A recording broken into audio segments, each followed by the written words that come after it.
请政府再给我一次机会，我对不起他们，对不起。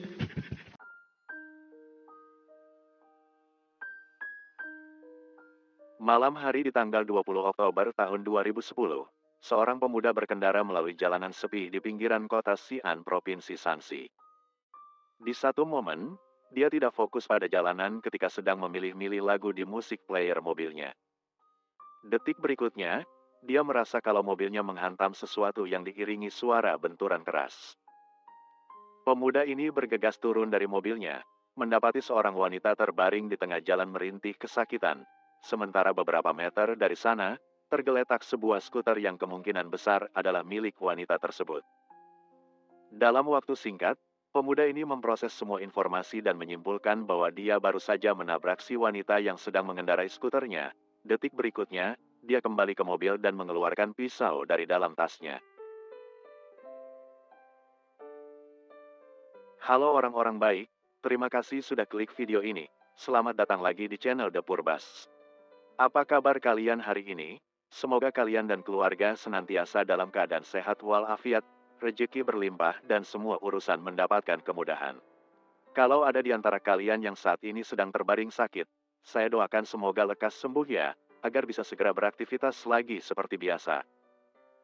Dalam video-video sebelumnya, saya sudah sering membawakan kasus-kasus yang terjadi di negara Cina, di mana kita kurang lebih tahu bahwa Cina adalah negara yang benar-benar ringan menjatuhkan vonis hukuman mati. Bahkan, eksekusi vonis itu sendiri biasanya berjarak tidak jauh setelah hakim ketok palu. Di video hari ini, kita akan mengunjungi kota Xi'an yang juga adalah ibu kota dari Provinsi Shanxi di Cina. Sebuah kasus yang mulanya adalah kejadian kecelakaan di jalan raya, malah berakhir dengan eksekusi hukuman mati.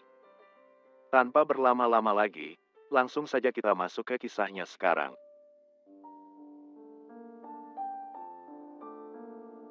Sekitar jam 11 malam di tanggal 20 Oktober tahun 2010, layanan darurat 110 menerima panggilan telepon dari seseorang yang melaporkan bahwa ada kejadian kecelakaan tabrak lari dengan korban seorang wanita yang terluka parah. Polisi yang tiba di TKP menemukan seorang wanita yang terkapar di pinggir jalan. Sementara, tak jauh dari tubuh itu, tergeletak juga sebuah motor skuter, dan ada jejak ban mobil di sekitarnya. Walaupun polisi dan ambulans bergerak cepat, nyawa wanita yang dimaksud tetap tidak berhasil diselamatkan. Sekilas memang kejadian tersebut seperti kecelakaan tabrak lari.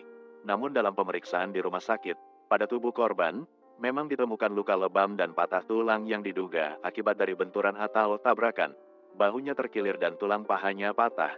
Akan tetapi, dokter juga menemukan ada 6 luka tusuk benda tajam di beberapa bagian tubuhnya.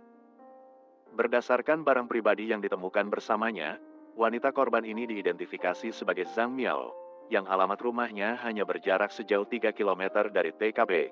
Beberapa orang yang mengaku sebagai keluarga Zhang Mi mendatangi kantor polisi dan rumah sakit.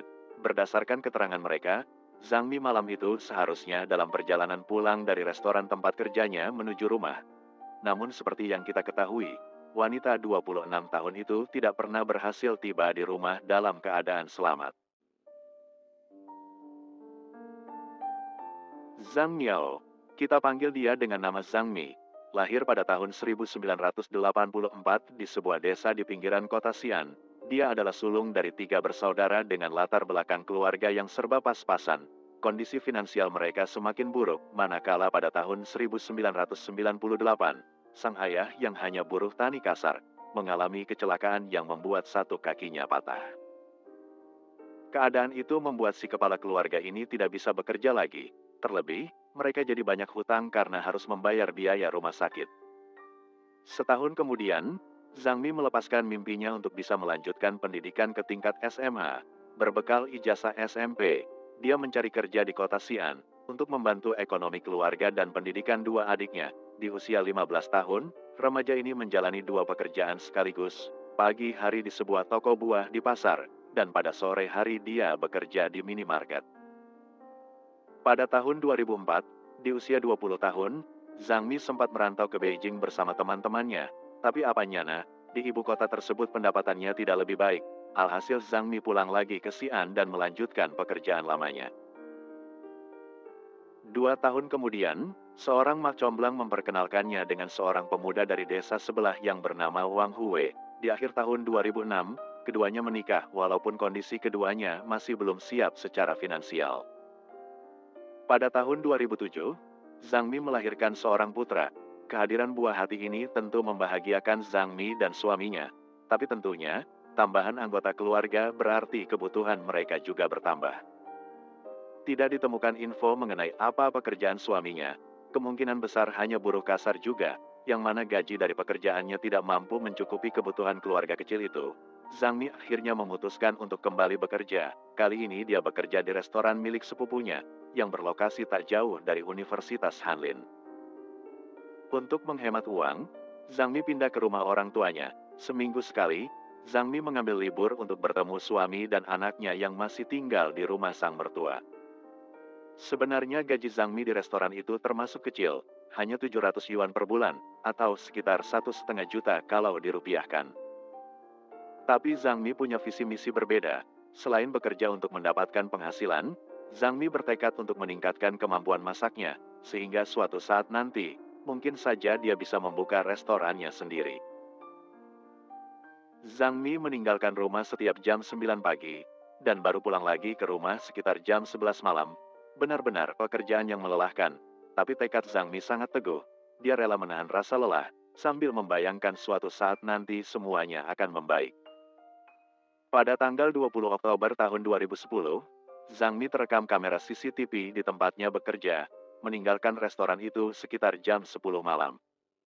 Zhang Mi mungkin tidak akan pernah menyangka, di malam itu, hidupnya bukan membaik, tetapi malah berakhir.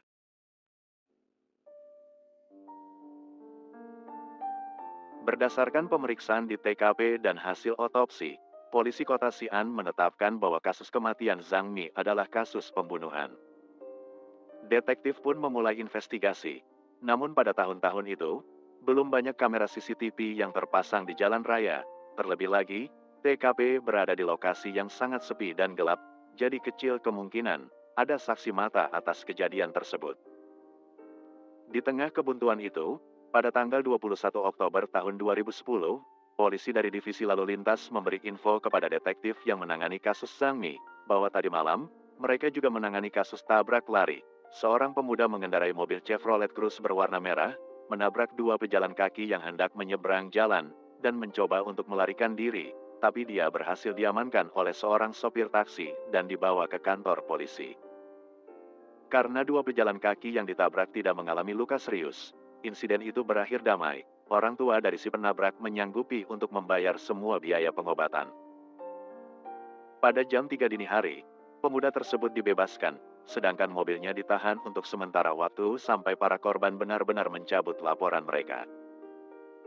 Dua insiden ini terjadi di waktu yang kurang lebih sama dan berjarak hanya sekitar 1,5 kilometer, sehingga memunculkan pertanyaan, apakah sebuah kebetulan, atau ada keterkaitan antara dua insiden tersebut? Untuk menjawab pertanyaan itu, detektif segera melakukan pemeriksaan silang terhadap mobil Chevrolet merah yang masih berada di kantor polisi. Pada bemper sebelah kanan, lampu mobil itu pecah, ada goresan yang cukup lebar, dan ada penyok sebesar bola basket. Jelas sekali kalau mobil itu telah menabrak sesuatu yang keras, karena berdasarkan keterangan Polantas tadi, dua korban pejalan kaki tidak mengalami luka yang serius, berarti kerusakan pada mobil itu terjadi sebelum insiden tersebut. Besoknya di tanggal 22 Oktober tahun 2010, pengendara mobil itu diminta datang ke kantor polisi untuk menjawab beberapa pertanyaan. Dia mengaku telah menabrak dua pejalan kaki, tapi mengklaim tidak tahu menahu mengenai kecelakaan terhadap seorang wanita pengendara skuter. Karena detektif belum mengantongi bukti yang kuat, pemuda itu pun dibebaskan, tapi detektif sangat yakin bahwa pemuda ini adalah penabrak Zhang Mi, dan investigasi pun diintensifkan.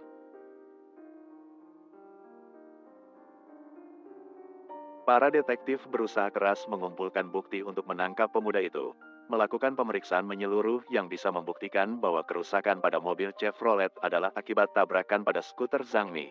Namun tanpa disangka-sangka, pada tanggal 23 Oktober tahun 2010, 3 hari setelah insiden, si pemuda ini datang ke kantor polisi bersama orang tuanya, mengaku bahwa dialah yang menabrak wanita pengendara skuter di malam itu.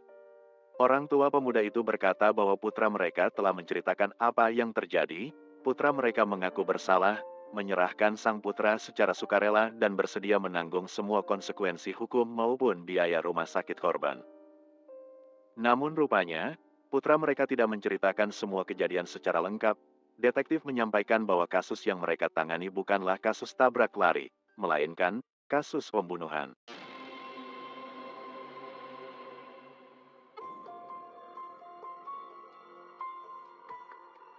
Yao Jiaqin, kelahiran tahun 1989 dan berumur 21 tahun di saat kejadian. Dia tinggal di kota Xi'an dan merupakan anak satu-satunya. Yao adalah mahasiswa di Konservatori Musik Xi'an. Ayahnya adalah pensiunan tentara, sedangkan ibunya adalah pensiunan sebuah perusahaan kontraktor pertahanan. Mundur ke tanggal 20, menjelang tengah malam Yao menelpon sang ibu, memberitahu bahwa dia menabrak dua pejalan kaki dan sedang ditahan di kantor polisi. Orang tua Yao langsung mendatangi rumah sakit terlebih dahulu untuk mengurus dua pejalan kaki itu. Barulah setelahnya mereka ke kantor polisi dan menjemput sang putra. Insiden kecelakaan ringan ini bisa diselesaikan secara damai. Orang tua Yao berjanji akan bertanggung jawab atas semua kerugian dan biaya medis. Dari pihak korban juga merasa kalau luka mereka tidak serius, jadi mereka pun tidak berniat untuk memperpanjang masalah ini. Semua kembali normal, Yao Jiaqin keesokan harinya beraktivitas lagi seperti biasa, kuliah, mengajar les piano, dan lain-lain. Namun mengejutkan, 2 hari setelahnya, Yao kembali membuat pengakuan kepada ibunya, bahwa sebelum insiden dengan dua pejalan kaki itu, dia menabrak seorang wanita pengendara motor. Ibu Yao menelpon suaminya dan meminta pria itu segera pulang. Tanpa menggali lebih dalam terkait detail kecelakaan tersebut, orang tua Yao membawa sang putra ke kantor polisi untuk menyerahkan diri dan mempertanggungjawabkan perbuatannya. Namun betapa lemas dengkul mereka ketika polisi menjelaskan bahwa apa yang dilakukan oleh Yao Jiaqin bukan hanya insiden kecelakaan lalu lintas atau kasus tabrak lari, melainkan sebuah pembunuhan yang disengaja. Hari itu juga, Yao Jiaqin ditahan.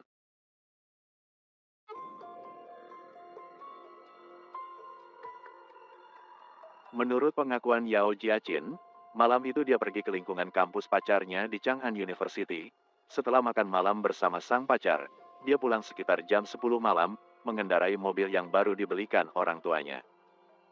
Dalam perjalanan melewati jalanan sepi di sekitar Universitas Hanlin, perhatiannya teralihkan saat mencoba untuk mengganti CD musik, ditambah lagi kawasan itu sangat sepi dan minim penerangan jalan. Tak berapa lama, Yao Jiaqin menabrak seorang pengendara motor yang ada di depannya. Yao tersentak dan langsung menginjak rem. Dia keluar dari mobil dan menyaksikan seorang wanita tergeletak di jalan, yang tak lain adalah Zhang Mi. Tanpa berpikir panjang, Yao mengambil pisau yang tersimpan di dalam tasnya lalu mulai menikam Zhang Mi berkali-kali. Yao mengaku tidak ingat berapa kali dia menikam wanita itu. Karena panik dan takut, Yao langsung masuk ke dalam mobilnya, melaju kencang meninggalkan TKP, yang malah berujung pada insiden tabrakan kedua walaupun dua korbannya tidak terluka parah. Dia keluar mobil sebentar, memeriksa situasi sekitar, melempar pisau yang tadi digunakan ke semak-semak di sisi jalan, lalu masuk lagi ke mobil dan mencoba untuk kabur, namun berhasil dihentikan oleh seorang sopir taksi. Ketika ditanya apakah dia mengenal korban, mengapa membawa pisau, dan apakah punya dendam terhadap korban, Yao Jiaqin menjawab bahwa dia sama sekali tidak kenal dengan korban. Detektif kembali bertanya, kalau tidak kenal dan tidak ada dendam pribadi, apa motivasinya melakukan pembunuhan tersebut? Alih-alih memberikan pertolongan atau meminta bantuan, Yao malah mengambil pisau. Andai malam itu dia langsung menelpon layanan darurat, kemungkinan besar Zhang Mi bisa diselamatkan, dan Yao Jiaqin tidak akan duduk di kursi tersangka pembunuhan. Yao Jiaqin menjelaskan, selama ini dia mendengar bahwa daerah yang dia lewati terkenal rawan kejahatan, oleh karena itu, dia sengaja membawa pisau tersebut.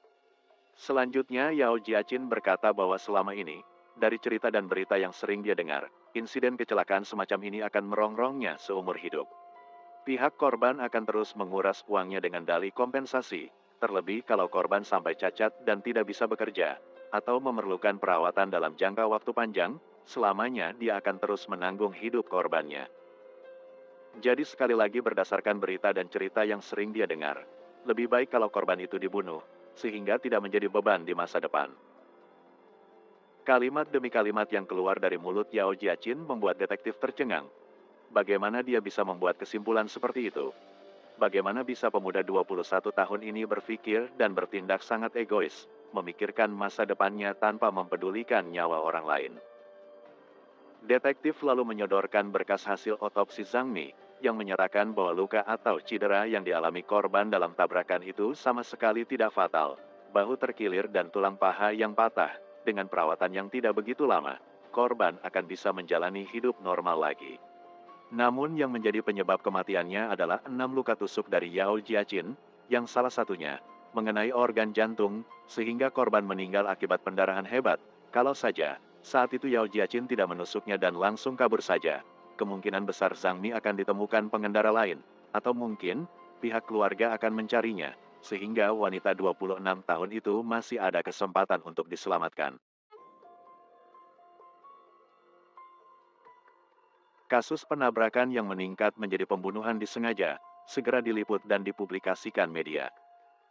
Publik yang geram beramai-ramai mengecam perbuatan Yao Jiaqin yang kejam, egois dan tidak berperi kemanusiaan.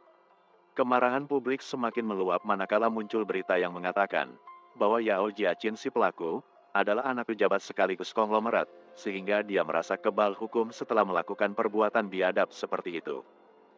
Diduga sumber pertama isu tersebut dihembuskan oleh seseorang dari pihak keluarga Zhang Mi, yang menuntut agar pembunuh Zhang Mi dihukum mati, nyawa dibayar nyawa. Orang tua Yao Jiaqin muncul ke media dan menjelaskan bahwa semua berita itu bohong. Sang ibu menerangkan bahwa dia adalah pensiunan yang menerima tunjangan sebesar 900 yuan, atau sekitar 2 juta kalau dirupiahkan, sementara suaminya, dengan status sebagai pensiunan tentara, bekerja part-time sebagai instruktur di perusahaan penyedia personil keamanan. Walaupun wanita itu tidak menyebutkan berapa nominal penghasilan suaminya, yang pasti sangat jauh dibandingkan penghasilan konglomerat atau pejabat di pemerintahan. Orang tua Yao Jiaqin juga berkali-kali mendatangi keluarga Zhang, memohon pengampunan bagi anak mereka dan menawarkan uang seadanya untuk biaya pemakaman Zhang Mi. Namun semua upaya damai mereka ditolak mentah-mentah oleh suami dan orang tua Zhang Mi. Mereka tetap ingin supaya pelaku pembunuh Zhang Mi dihukum mati. Ibu Yao Jiaqin menegaskan bahwa uang yang mereka tawarkan jumlahnya sangat kecil, bukan dimaksudkan sebagai uang kompensasi atas kematian Zhang Mi. Uang itu mereka berikan untuk membantu biaya pemakaman Zhang Mi. Ibu Yao Jiaqin menambahkan bahwa mereka tidak meminta supaya putra mereka bisa dibebaskan, hanya ingin agar keluarga Zhang Mi memberikan pengampunan, dan semoga Yao Jiaqin sang putra bisa mendapatkan sedikit keringanan hukuman.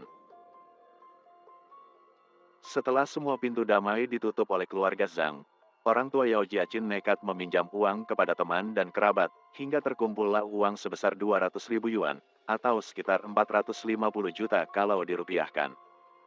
Melalui pengacara, mereka memberikan uang itu kepada keluarga korban, dan lagi-lagi, keluarga Zhang Mi menolak. Orang tua atau suami Zhang Mi mungkin memang tidak tergiur dengan uang tersebut, atau mungkin mereka memang menginginkan kematian Zhang Mi dibayar dengan nyawa. Yang pasti, menyusul viralnya kasus ini, banyak warga yang bersimpati dan memberikan donasi kepada keluarga Zhang Mi. Berbulan-bulan setelah kematiannya, Zhang Mi masih belum dimakamkan. Pihak keluarga masih menyimpan jasad wanita itu di kamar mayat, berjaga-jaga kalau masih dibutuhkan dalam proses investigasi maupun sidang pengadilan. Barulah setelah sidang Yao Jiaqin dimulai, Zhang Mi alias Zhang Miao dimakamkan.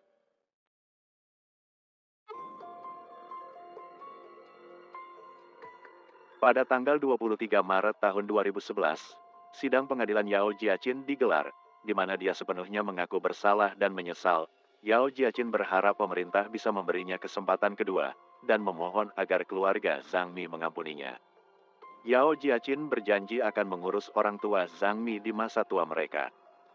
Sementara itu pengacara pembela Yao Jiaqin menyampaikan bahwa ada banyak pertimbangan agar kliennya tidak menerima hukuman maksimal. Misalnya, Yao Jiaqin menyerahkan diri dan mengakui kesalahannya.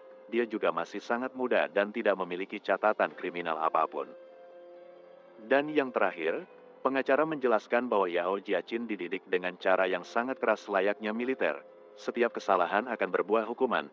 Makanya di malam itu, Yao Jiaqin secara impulsif melakukan kesalahan untuk menghindari kemarahan orang tuanya.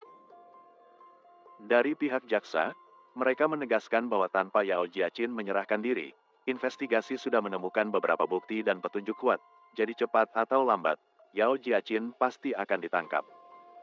Lalu perihal klaim bahwa Yao Jiaqin masih muda dan tidak memiliki catatan kriminal, pihak jaksa mengatakan bahwa Zhang Mi juga masih muda dan tidak punya satupun catatan kriminal, atas dasar apa Yao Jiaqin mengakhiri hidupnya di malam itu.